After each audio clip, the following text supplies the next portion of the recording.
میرے خیال سے ٹائم لگانا بہتر ہوگا, ٹائمر لگا دیتے ہیں. جی ہاں, کتنے منٹ کا لگائیں سر؟ 3 منٹ میکس. ٹھیک.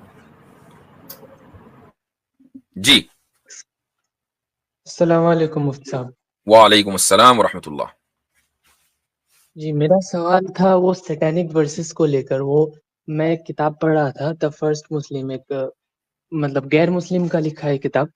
تو اس میں بھی ریفرنس آیا کہ وہ ابن کثیر میں شاید تبری میں تھا ایک ریفرنس. تو اس کی کیا حقیقت ہے؟ اس کی حقیقت اتنی ہے کہ تبری میں ہر طرح کی واہی تباہی روایات ہیں, ٹھیک ہے, تاریخ تبری میں. اور تبری نے اپنے مقدمے میں خود ہی یہ لکھ دیا اور کہ میں جو روایات پیش کر رہا ہوں وہ اس لیے کہ جو کچھ مجھے ملا میں نے ڈال دیا. بعد والے لوگ آئیں گے, تحقیق کریں گے اور صحیح کو ضعیف سے سیپریٹ کریں گے. یہی حالت ان کی تفسیر کی ہے. تفسیر تبری میں بھی ہر طرح کی روایت موجود ہے. اس لیے جو ابن کثیر رحمۃ اللہ علیہ نے کام کیا ہے وہ یہ کہ جن روایتوں کو انہوں نے صحیح قرار دیا ہے وہ وہی ہیں جن کو امت نے صحیح مانا ہے, بس اسی پر اعتماد کیا جا سکتا ہے. باقی مثلا اسی طرح کا واقعہ سیوطی نے بھی جلالین میں ذکر کیا ہے, یہ جو جس کو رشدی نے سیٹانک ورسز میں لیا ہے. تو کیا جلالین میں آنے کی وجہ سے وہ واقعہ درست ہو گیا؟ نہیں. تو یہ موضوع اور فیبریکیٹڈ روایات ہیں کہ جن کی بنیاد پر پھر اعتراض کیا جاتا ہے. اور ایسا نہیں ہے کہ وہ رشدی نے لکھ دیا یا کسی اورینٹلسٹ نے لکھ دیا تب ہم نے موضوع کہا. ہم تو پہلے دن سے اس کو موضوع کہتے آ رہے ہیں بھائی, 1200-1300 سال سے موضوع کہتے آ رہے ہیں. اچھا, مطلب یہ بیسیکلی فیبریکیٹڈ ہے. جی ہاں. اچھا, جزاک اللہ مفتی صاحب. چلے بھائی. اجازت دیتے ہیں. ہمارے ساتھ ہیں عرفان مونڈل. بیک سٹیج خالی کر دیں گے. السلام علیکم. وعلیکم السلام. مفتی صاحب کیا آپ مجھے سن پا رہے ہیں؟ جی بالکل. مفتی صاحب مجھے قرآن کے ایک سائنس کے بارے میں بات پوچھنی ہے, کیونکہ آپ سائنس کے بارے میں کچھ بتاتے ہو قرآن کے. تو آج کے ٹاپک میں یہ کیا بات ہو سکتی ہے یا پھر اور کوئی بات پوچھے؟ آپ مسلمان ہیں بھائی؟ ہاں مسلمان ہوں. اچھا ٹھیک ہے. تو یہ نام تھوڑا سا ریپن مونڈل کہاں, بنگال سے تعلق رکھتا ہے؟ ہاں بنگال سے ہے, پر ہمارے جو ہم تو مسلم فیملی سے ہے, تو پھر ہماری جو فیملی ہے وہ مسلم زیادہ کلچر فالو نہیں کرتی, اس لیے ایسے ہے. ٹھیک ہے سر. مفتی صاحب, ہاں مفتی صاحب جو سورہ فصلت جو 41 نمبر جو سورہ ہے نا, ہاں اس میں جو 6 اور 8 کا کانٹرڈکشن ہے وہی نہیں کانٹرڈکشن کے بارے میں نہیں, جو 11 نمبر جو آئے تھے نا, تو وہاں پہ جو 11 نمبر ہے وہ آسمان اور زمین کو اللہ بول رہے ہے کہ ایتیا تووا کنہا, یعنی کہ تم جو آ جاؤ, یعنی کہ بن جاؤ, دھواں سے بن جاؤ. تو پھر جو 9 اور 10 نمبر جو آئے تھے وہاں پہ بول رہے کہ زمین پہلے سے ہی بن گیا اور کھانے پینے کا انتظام اور ماؤنٹین کو بھی وہاں پہ گاڑ دیا. تو پھر مجھے یہ کیا سما کی میننگ کیسے آتی ہے یہاں پہ, کیا دھواں کی شکل پہ پہلے تھا یا پھر بعد میں دھواں کی شکل میں آیا؟ تھوڑا سا آپ کی بات کو سمجھنے میں مجھے پریشانی بھی ہو رہی, لیکن میں اچھا ٹھیک ہے, رک جائیے میں ذرا سا وہ آیت بھی کھول لوں تو آسانی رہے گی. آیت نمبر کے اعتبار سے مجھے آپ کی آدھی بات سمجھ میں آئی ہے. تو آپ یہ کہہ رہے ہیں کہ اللہ تعالیٰ, جی بولے. میں بول رہا ہوں کہ 9 اور جو 10 نمبر آئے تھے وہاں پہ 9 نمبر آیت میں بول رہا ہے کہ زمین کو اللہ 2 دن میں بنایا, اور جو کھانے پینے کا انتظام وہ 10 نمبر آیت میں بول رہا ہے, اور جو ماؤنٹین کو ارتھ کے اندر گاڑ دیا. ہاں, اور 11 نمبر کی آیت میں بول رہے ہیں سما, اس کے بعد, اور سما کی معنی مور اوور بھی ہو سکتی ہے. ہاں, اور جو ایتیا تووا کنہا عربی میں آیا ہے کہ اللہ بول رہا ہے کہ آسمان اور زمین سے, اور ایک بات جو آسمان سے دھواں کی شکل پر, دخان کی شکل پر, تو بول رہے ہیں کہ آسمان اور زمین کا بول رہا ہے ایتیا تووا کنہا, یعنی کہ تم آ جاؤ. ایتیا کے اور ایک میں میننگ دیکھ رہا تھا ڈکشنری پہ کہ بن جاؤ. میرے کوشچن یہ ہے کہ تب تک جو زمین ہے وہ کیا دھواں کی شکل پہ تھا یا پھر تب تک بن چکی تھی؟ یہ میرا سوال ہے, سمجھے سر مفتی صاحب؟ اب میں تھوڑا سا اپنی وضاحت کر دوں, اس میں پھر آپ کو اگر آپ کے سوال کا جواب مل گیا تو بہت اچھی بات ہے. تو یہ جو پورا ٹاپک ہے یہ شروع ہوتا ہے آیت نمبر 9 سے, اور اس میں اللہ تعالیٰ فرماتا ہے کہ کیا تم اس ذات کا انکار کرتے ہو کہ جس نے زمین کو بنایا 2 دن میں, اور تم اس کے لیے شریک ٹھہراتے ہو, ذالک رب العالمین. ایک منٹ مجھے بولنے دیجیے, آپ اپنا ذرا میوٹ کر لیں. وجعل فيها رواسي من فوقها وبارك فيها وقدر فيها اقواتها في 4 ايام. پھر اس زمین میں اللہ تعالیٰ نے پہاڑ بنائے اور اس میں برکت دی. کس میں؟ زمین میں برکت دی. وقدر فيها اقواتها، اور زمین میں جو رزق کے وسائل ہیں وہ پیدا کر دیے 4 دن میں. اس کے بعد آگے اللہ تعالیٰ کہتا ہے ثم استوى الى السماء، پھر وہ آسمان میں مستوی ہوا، آسمان کی طرف مستوی. جو استوا کا لفظ ہے یہ بھی ایک اللہ تعالیٰ کی صفت ہے بعض حضرات کے نزدیک، لیکن چلو یہاں ہم اس کا ترجمہ کر لیں کہ آسمان کی طرف متوجہ ہوا. وہی دخان، اور آسمان کا تعارف کرایا گیا کہ یہ دخان ہے. فقال لها وللارض، اور اس نے آسمان اور زمین کو کہا کہ تم آؤ، چاہے فرما بردار بن کر یا مجبور ہو کر. قالتا، تو انہوں نے کہا کہ ہم آئے فرما بردار بن کر. یہ ان 3 آیتوں کے اندر مضمون آیا ہے. اس کا مطلب ہرگز یہ نہیں ہے کہ اللہ تعالیٰ نے آسمان کو زمین کے بعد بنایا. ثم استوى الى السماء، وہ آسمان کی طرف میں آسمان کی طرف مستوی ہوا یا آسمان کی طرف متوجہ ہوا، اور آسمان دخان ہے. اب جب وہی دخانون، یہ حال ہے، جملہ حالیہ ہے. اگر آپ عربی سمجھتے ہیں تو ٹھیک ہے، نہیں سمجھتے تو اتنا یاد رکھیں کہ وہی دخانون یہ ایک ایسا جملہ ہے کہ جو اسٹیٹ کو بیان کرتا ہے. کس چیز کے اسٹیٹ کو؟ السماء کے اسٹیٹ کو، کہ جس وقت اللہ آسمان کی طرف متوجہ ہوا اس وقت آسمان دخان کے اسٹیٹ میں تھا. اچھا، دخان بھی مخلوق ہے؟ ایسا تو ہے نہیں کہ دخان یعنی دخان کا مطلب ہے اسموک. تو دخان جو دھواں ہے وہ بھی اللہ تعالیٰ کی مخلوق ہے. تو آسمان دھوئیں کے اسٹیٹ میں تھا، ٹھیک؟ تو دھواں موجود تھا، آسمان موجود تھا. اس کے بعد اللہ نے کہا کس کو؟ آسمان کو اور زمین کو، کہ تم آؤ طوعا او کرہا. انہوں نے کہا نہیں، ہم طائعین یعنی فرما بردار ہو کر آتے ہیں. یعنی اللہ تعالیٰ کا حکم تھا کہ تمہارے لیے اب یہ لاز آف نیچر بنا دیے گئے ہیں، یہ تمہیں ماننے ہی پڑیں گے.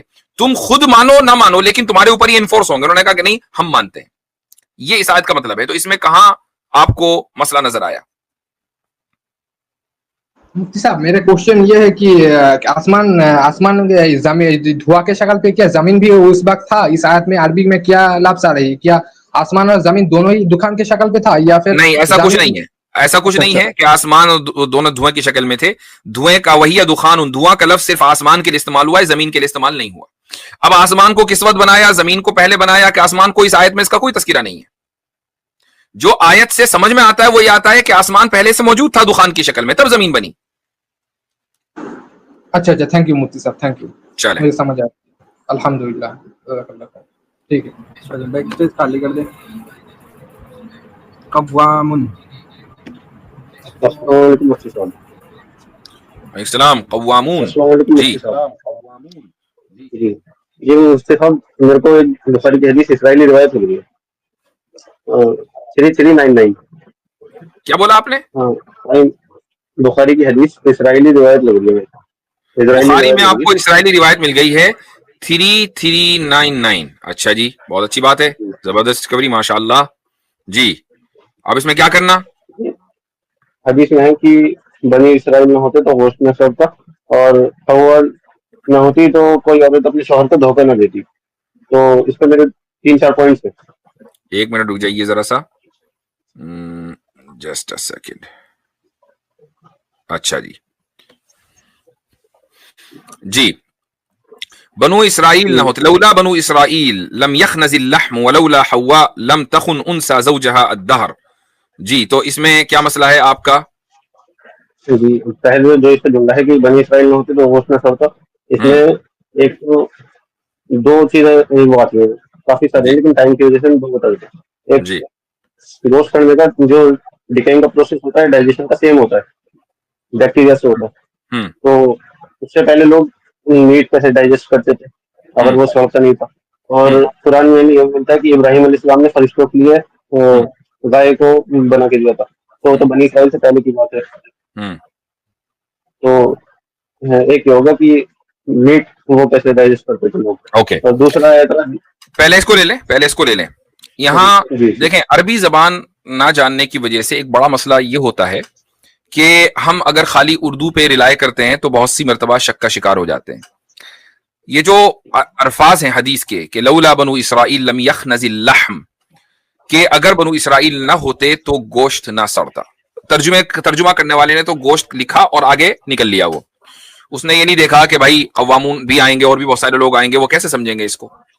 اللحم میں جو الف لام ہے وہ عہد کا ہے. الف لام عہد کے ہونے کا کیا مطلب ہے؟ یعنی اس سے مراد وہ خاص گوشت ہے جو من و سلوا کا حصہ تھا، بنو اسرائیل کے اوپر نازل ہوتا تھا، اور اس کو فریش کھاتے تھے، لیکن انہوں نے اس کو سٹور کرنا شروع کیا کہ بھئی تھوڑا سا بچ گیا، اس کو کل کھائیں گے. تو جب کل پرسوں فریج تھا نہیں تو ظاہر ہے تو اس کو سڑنا ہی تھا. تو اگر وہ یہ حرکت نہ کرتے، لولا بنو اسرائیل، اگر بنو اسرائیل یہ حرکت نہ کرتے تو ان کا گوشت نہ سڑتا. تو من و سلوا سے بھی گئے اور جو گوشت باقی رکھا تھا وہ بھی سڑ گیا. تو ساری دنیا کے گوشت کے تعلق سے بات نہیں ہو رہی ہے، وہ تو آبویسلی بات ہے کہ جس گوشت کو آپ رکھیں گے تو اس کو سڑنا ہی ہے. وہ اس گوشت کی بات ہو رہی ہے کہ جو ان کے اوپر من و سلوا کا حصہ بنا کر نازل ہوا تھا. اچھا ٹھیک ہے مقصد یہ ہو گیا. دوسرے تو صحیح ترجمہ جو ہے وہ ہوگا کہ اگر بنو اسرائیل نہ ہوتے تو وہ گوشت نہ سڑتا، وہ گوشت نہ سڑتا. ہاں دوسرا یہ ہے کہ حوا علیہ السلام نہ ہوتی تو کوئی عورت اپنے شوہر. ایک ہی سوال. اچھا ٹھیک ہے، اسی کا پارٹ ہے. ٹھیک ہے بولیے. وہ اسی کا پارٹ ہے. جی جی ہاں.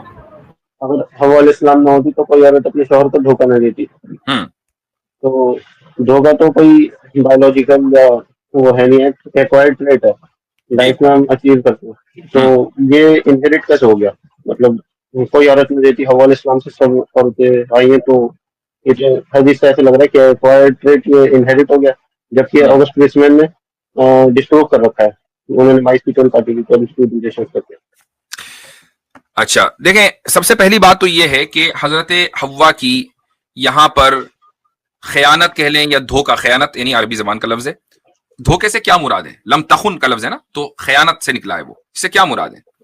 اس سے مراد صرف یہ ہے کہ جو درخت کے پھل کو کھانے سے روکا گیا تھا اس ایڈوائز کو حضرت حوا نے درکنار کر دیا، درگزر کر دیا، اس ایڈوائز کو قبول نہیں کیا. بس اتنا ہی ہے. ایسا نہیں ہے کہ حضرت آدم کو انہوں نے پریشان کرنا شروع کر دیا، العیاذ باللہ خدا نہ خواستہ ایکسٹرا میریٹل افیئر ہو گیا، چونکہ خیانت کا مطلب یہی سمجھ میں آتا ہے. وہ قرآن میں سب جگہ پہ دو کا جملہ کیا مطلب دے لکھا ہوا ہے. دے ترجمہ میں کیا لکھا، میں اپنی بات مکمل کر لوں، اس سے بات جب مکمل ہو جاتی ہے تو پھر آپ کی طرف سے جواب آئے، فالو اپ سوال آئے تو اچھا رہے گا. تو خیانت سے صرف اتنا مراد ہے کہ نصیحت کو قبول نہیں کیا. اچھا اس کے بعد یہی حدیث سے مراد صرف اتنا ہے کہ نصیحت کو قبول نہ کرنا. اس کی وجہ کیا تھی؟ اس کی وجہ تھی کہ حضرت حوا تمام عورتوں کی ماں ہونے کی وجہ سے، اور تمام عورتوں کے اندر جو چیز جو کامن ٹریٹ ہے وہ ہے ایموشنلی ڈریون ہونا، نہ کہ ریشنلی ڈریون ہونا. اور یہ ان کی کوئی کمی نہیں ہے، یہی ان کی بیوٹی ہے کہ وہ ایموشنلی ڈریون ہے. تو اس ایموشنلی ڈریون ہونے کی وجہ سے حضرت حوا نے اس ایڈوائس کو قبول نہ کیا اور اس درخت کو کھایا، اور حضرت آدم سے بھی کہا اس درخت سے کھانے کو، اور یہاں تک کہ اس کا جو نتیجہ نکلا وہ سب کے سامنے ہے کہ ہم اور آپ یہاں اس دنیا میں موجود ہیں. تو حضرت حوا کی اولاد یعنی بنات میں، لڑکیوں میں بھی وہ ٹریٹ منتقل ہوا، اور وہ ٹریٹ کیا ہے کہ وہ ایموشنلی ڈریون ہے نہ کہ ریشنلی ڈریون ہے. ایسا نہیں ہے کہ ان کے اندر ریشنالٹی نہیں ہے، لیکن جو چیز ان کو ڈرائیو کر رہی ہے، اگر ایموشن اور ریشنالٹی میں کمپیئر کریں تو ایموشنز غالب ہے خواتین میں مردوں کے مقابلے میں. اس کا مطلب صرف اتنا ہی ہے. اس کا مطلب یہ نہیں ہے کہ ساری عورتیں جو ہیں وہ ایکسٹرا میریٹل افیئر کر رہی ہیں اور اس کا گناہ جو ہے حضرت حوا کو مل رہا ہے. یہ کس نے کہہ دیا؟ جی یہ لیکن ایکوائرڈ ٹریٹ ہے. ایکوائرڈ ٹریٹ انہیریٹ ہو جاتے ہیں یا پھر ہم بایولوجیکل ٹریٹ مانیں گے اسے تو کہیں گے کہ ایموشنز کا تعلق جو ہے وہ ہارمون سے ہے، اور عورتوں کے اندر مردوں کے مقابلے میں کچھ ہارمون زیادہ ہوتے ہیں، یہی وجہ ہے کہ ان میں زیادہ ایموشنز ہوتے ہیں مردوں کے مقابلے میں. تو یہ ایسی چیز ہے کہ جو وہ ٹریٹس ہیں جو انہیریٹ ہوتے ہیں. ٹھیک ہے، جزاک اللہ بھیا کو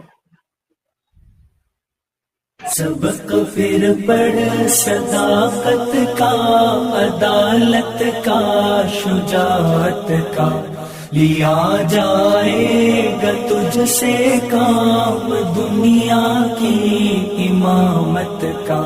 سبق پھر پڑھ صداقت